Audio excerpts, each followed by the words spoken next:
Hello everyone, Alien Volt here, and I am playing World of Warcraft, Warlords of Draenor. And I am playing on my Horde Druid. And this is a video to show my Garrison, the quest to get it, to upgrade it, and take it to level 3. Similar to the Alliance Garrison quest, here you're taking out some Groans. They're kind of like a ogre on steroids. That's what they look like to me anyways. And you're marking lumber. In the Alliance you were taking out some giant ravens, very similar to the Raven God in the Burning Crusade, and marking trees as well.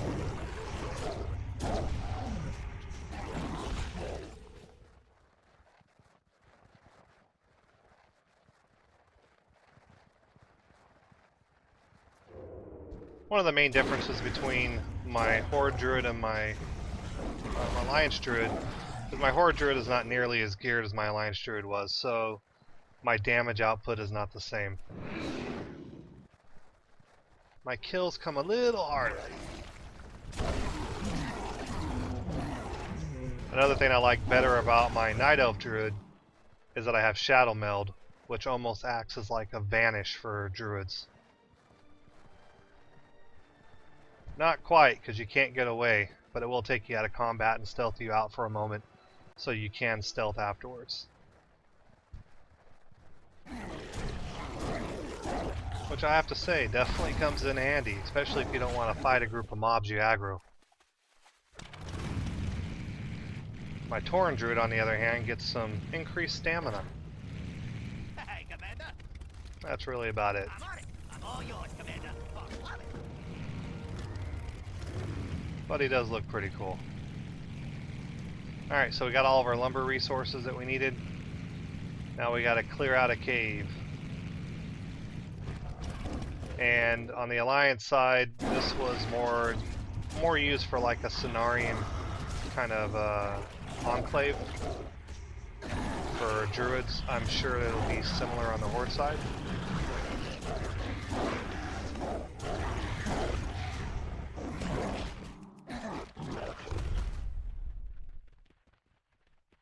He went down pretty easy. He must not have been a son of Gruul.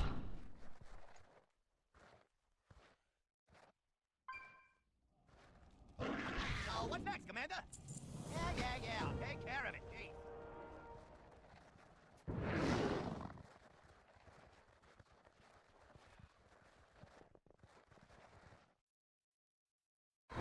Your heroic deeds have earned you this Frostwolf land. It is from here that you will lead the Horde to victory, Commander.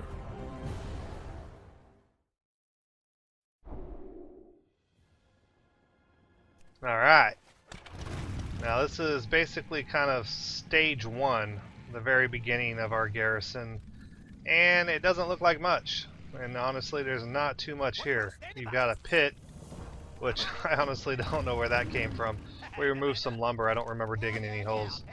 But this is it. We got a couple tents. We got some staging areas where other buildings will eventually go. And then from this point, the garrison will actually expand and get larger.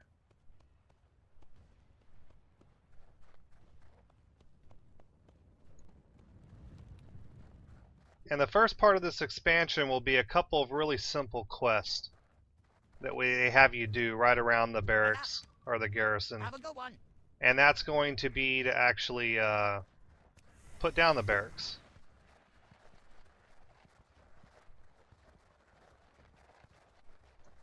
And after that, you'll actually get an opportunity around Frost Ridge area to find specific quests that deal with your professions. So that way you can actually open up the professions So, what next, Commander? and put in different buildings relating to them. Now you don't have to get, if you don't have any professions, you can still pick out buildings and get them, get the plans for them, build them. There's places where you can actually buy the plans, or you can do quests to achieve them. Now one of the cool things is later on in once I get my garrison to level 3, you'll see that I actually put in an enchanting building.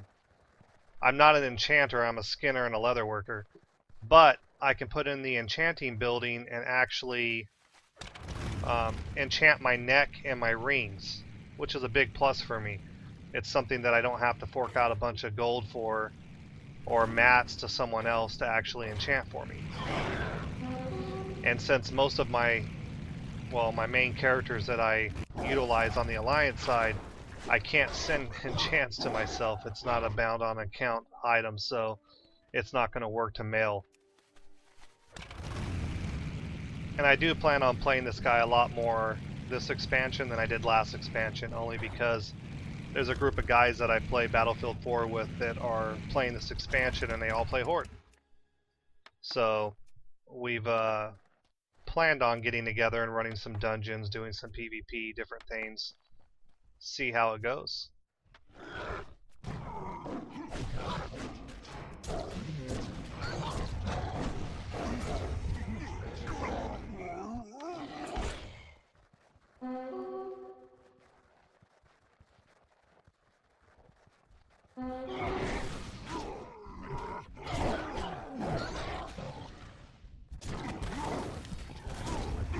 My alarm's going off for rare elites, which means after we kill these guys, we're going to have to find them.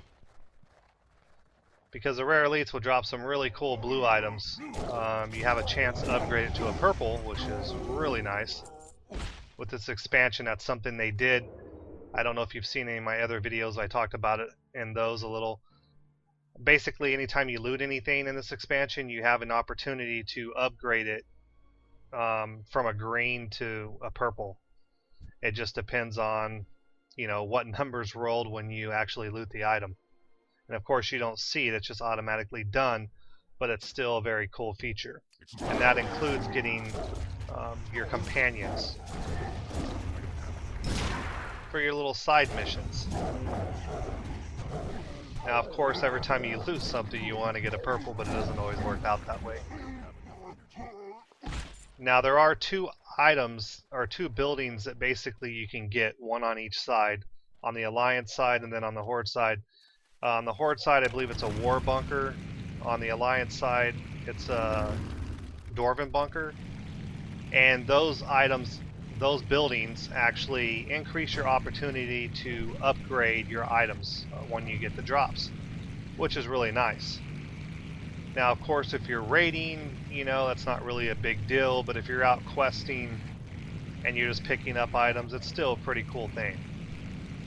There will become a point, though, in the game that it won't be quite as useful to have it. So at that point, you might want to think about replacing it. Now, it'd be pretty awesome if you actually got a chance to upgrade the item off of vendor items as well. Like turn-ins, buying things from PvP, or just turn-ins from raids or anything like that. That'd be pretty awesome. But it doesn't work that way. It works for quest rewards and for looting items. But that's a lot better than it has been in the past.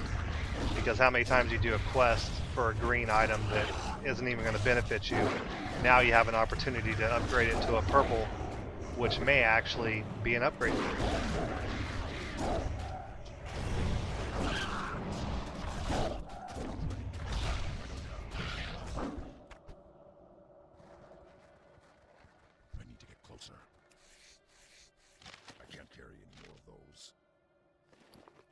Almost forgot to skin them. And you notice here I get my plans to increase my skinning, which is actually really cool. Now when I was playing my Death Knight, I didn't actually get anything for quite a while. In fact, I think I was probably around a level 63, maybe 64, before I actually found a plan. By that time I had already purchased the 2 upgrades, which you can do, 100 gold each, which really isn't that much money. But then when you get the plans, they don't sell for 100 gold, so it's kind of a waste. It's better to actually get them from mobs or from quests. But the drop rate can be unkind.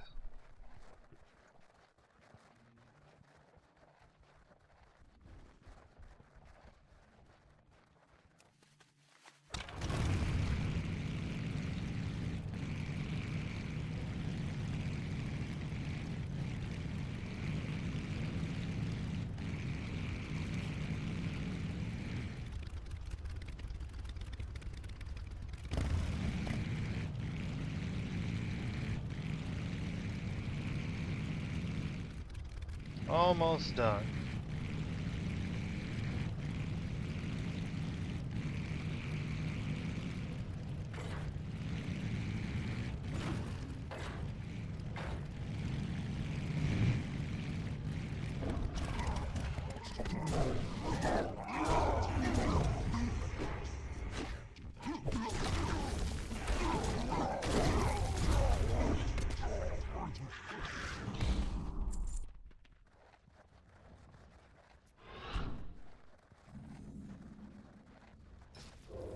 You gotta love that. I'm clearing the mobs to get into the cave. This guy runs in and attacks the guy.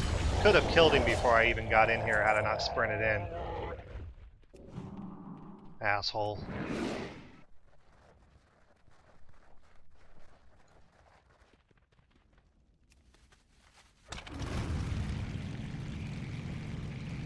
That's one thing about this game that has definitely changed over the years. In vanilla, there was a lot of, well, a lot more respect in the community. People treated people better. You know, you didn't have as many cases where people were, you know, grabbing loot or trying to take mobs from you. People just had more respect.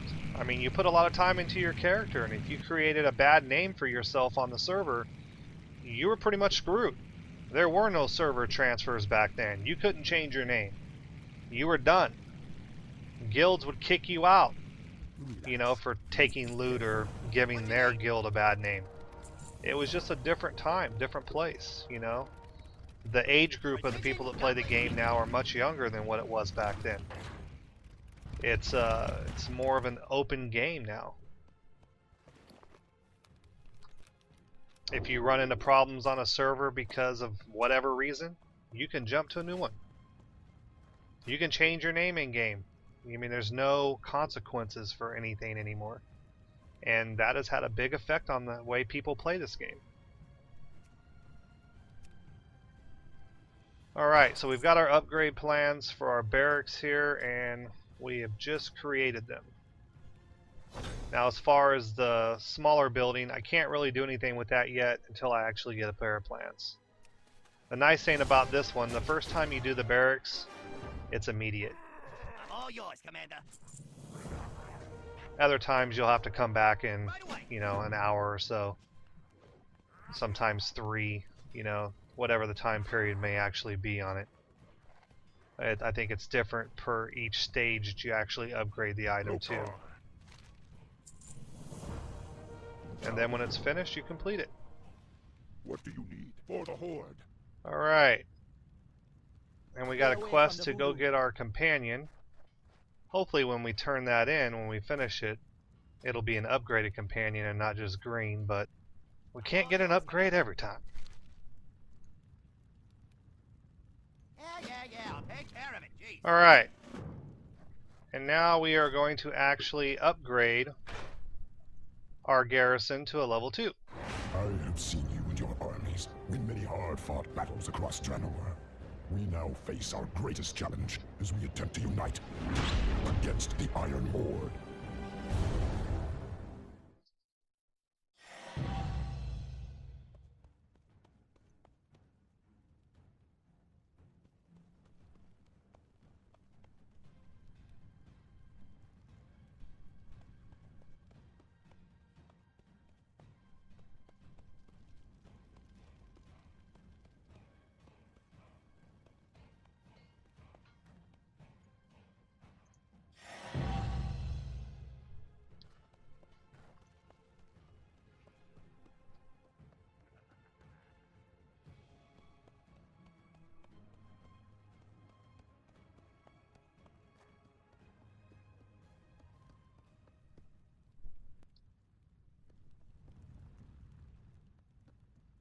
Work crew standing by. Right away. Okay, so now we have more buildings to place, or more plots for buildings to place, as well as you get access to the mine, the herb garden, fishing hut, or at least you get to see them, not necessarily utilize them right away. At 92 you can start doing a quest, I believe it's 92, for the mine, or it might be at what point you progress through the story, but I'm pretty sure it's a level based item. And then it should be 94 for the herb garden. Fishing, I think, is somewhere between 93 and 95, but I'm not 100% positive on that one. Now the hard choice with putting in the right buildings is that you want the thing that's going to actually benefit you the most at the time. Which means most likely something that's going to give you more XP or more quests for your companions to do the missions, or something that's going to benefit you directly out in Draenor. So which one you actually pick to utilize, that really is up to you. It's what you think is going to help you out the most at the time right now. Don't look really towards the future on what you want in the, in in-game, because these buildings are able to be popped up and you can put another one down. Think more on the lines of immediate gain. Although I want to put in a gladiator stadium, I don't really plan on doing any PvP until I am 100.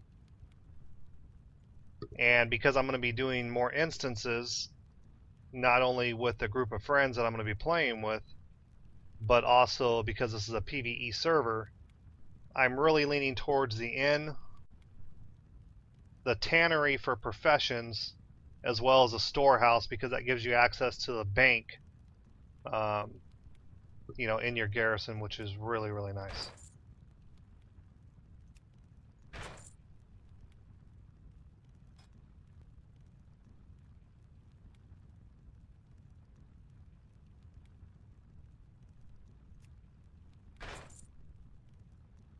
Alright, well that looks like I filled up all my building plots for the moment. What's next, Commander?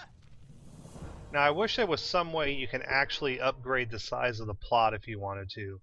Like you pay a fee, and rather than having a small building you could have a medium, or instead of a medium you could have a large. But they don't let you do that.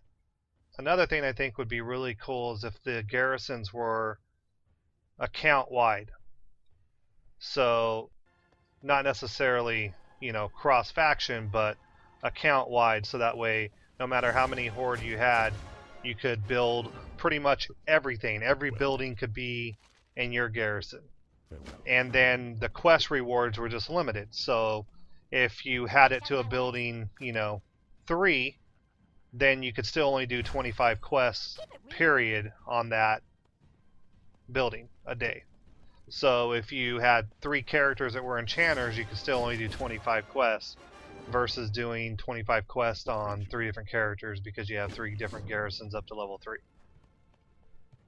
But you'd be able to have everything right there, which would be nice to have. That's one thing this game has failed to really look at and do right. No one wants to grind out rep on 10 different characters or 12 different characters. I mean, I had 12 90s. I definitely didn't want to get exalted with every faction 12 different times. It's too much work. It's too boring after you've done it the first time. I mean, even doing it the first time, repeating daily quests constantly to get the rep up is sometimes a lot more boring than what it's worth. And to do it on 12 different characters, forget about it. One thing Star Wars The Old Republic does is the reputation has like a weekly limit on how much rep you can earn per faction, but it's also account wide. And it's actually cross-faction, it works that way as well. So like on that game I have 8 characters that are maxed out. All 8 characters can work towards reputations, although after you do it on a few characters it pretty much maxes out the rep that you can earn during a week, but it applies for your entire count.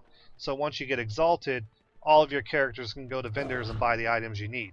So if they happen to have enchanting items, you don't have to get exalted with a few different characters just to be able to pick up the patterns, which makes a lot of sense. And I wish WoW would take a look at that and implement something like that. It would give people more time to work on their characters and experience the different classes and have a lot of fun with the game. Right now we're doing a quest, or I'm doing a quest, basically to open up my mines. And if you haven't seen my Alliance Garrison videos, all you're really doing here is that you're playing through and clearing the mine. There's a kind of a boss at the end, but not really a boss. He's just a regular mob with a little bit more hit points. And once you kill him and turn in the quest, then you can then mine the mine, whether you're a miner or not, which is the awesome thing about having the garrison. The buildings you actually put in here, including the mine and the herb garden, you don't have to have herbalism, you don't have to have mining. You can come in and mine them for resources daily. Pick the plants daily. And you'll need it, because these professions, the way they've redone them for this expansion, you actually have to use basically mats from other professions. So you have two choices. You can either farm them on another character, you can buy them on the auction house, or you can upgrade your mine and your herb garden and hope that you get enough to supply your daily quest, which you probably won't. You're going to most likely need something from an outside source.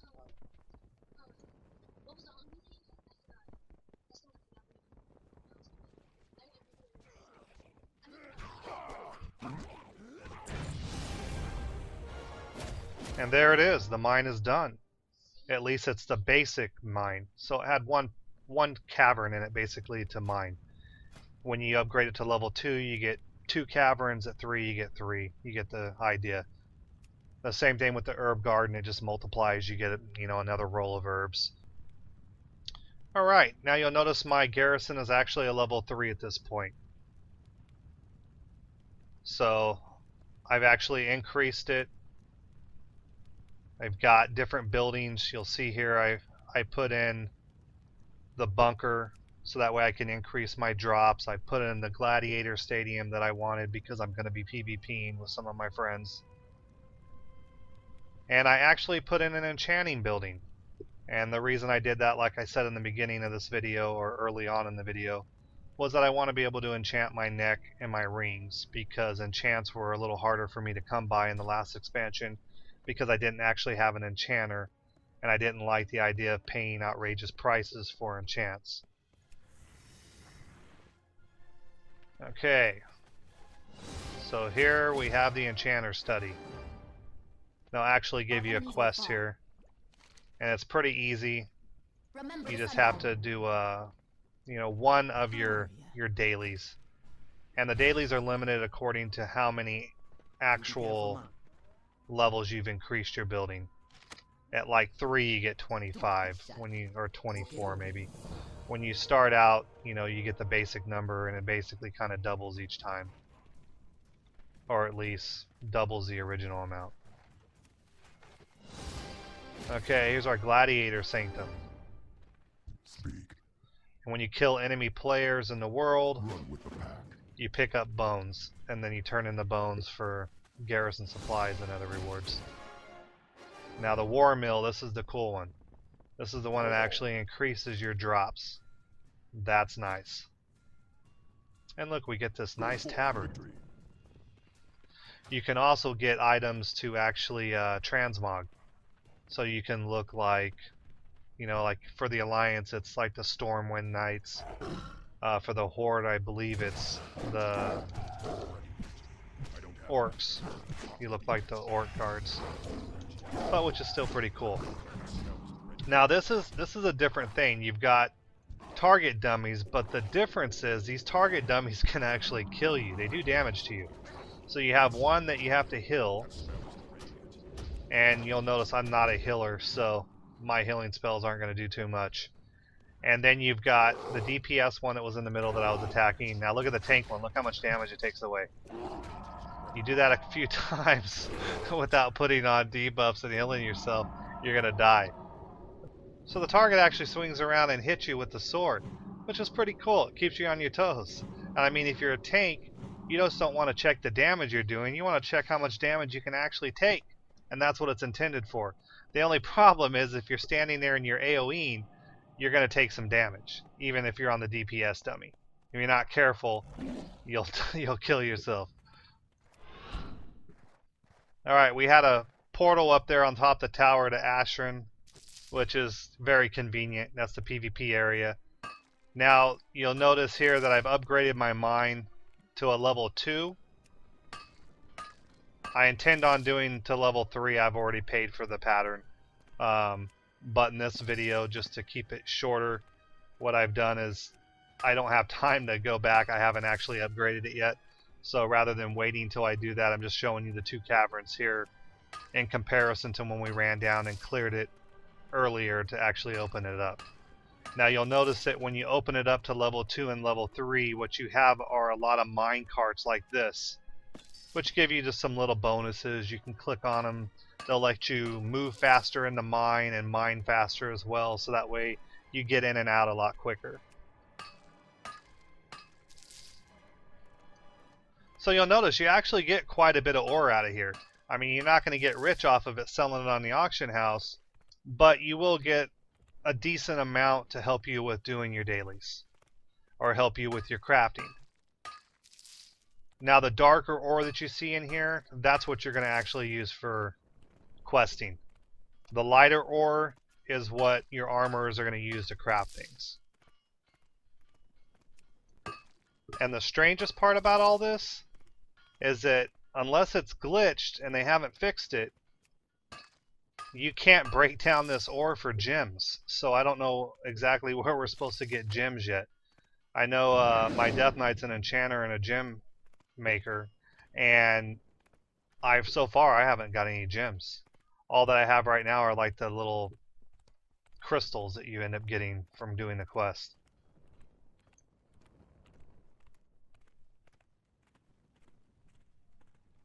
Something you're doing? And of course, more things to mine gives you more rocks to actually turn in here for the daily quest. And then here's your herb garden.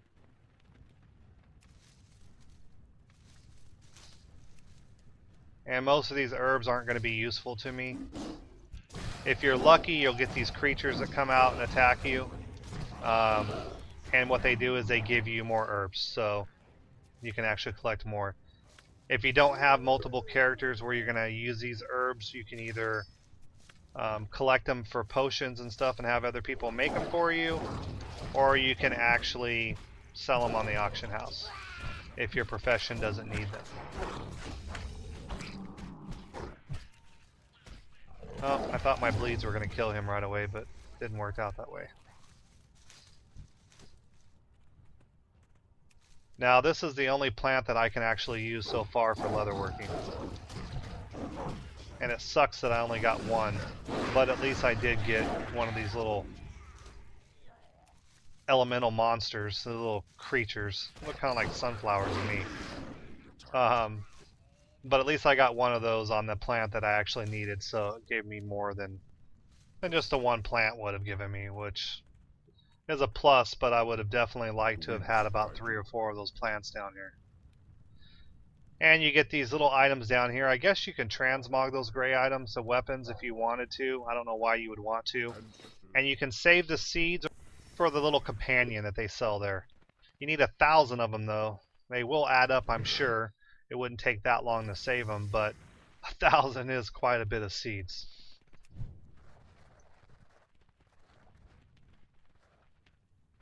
Alright, you'll see my N here has quests here now that I'm level 100 for heroics. Greetings, traveler. So they give you pretty decent rewards, usually about item level 615, unless it's just going to be a level 100 instance and you can do it on normal. Like Upper Blackrock Spires, I think is 98, so you'll get an item level of like 600 rather than 615. How you doing, man? Be seeing ya. And then that's the pet booth, but my battle pets aren't quite 25 yet. I think my highest one's an 18, so I won't be doing any of those. And that'll be the end of this video. Thanks for watching, and I'll see you next time.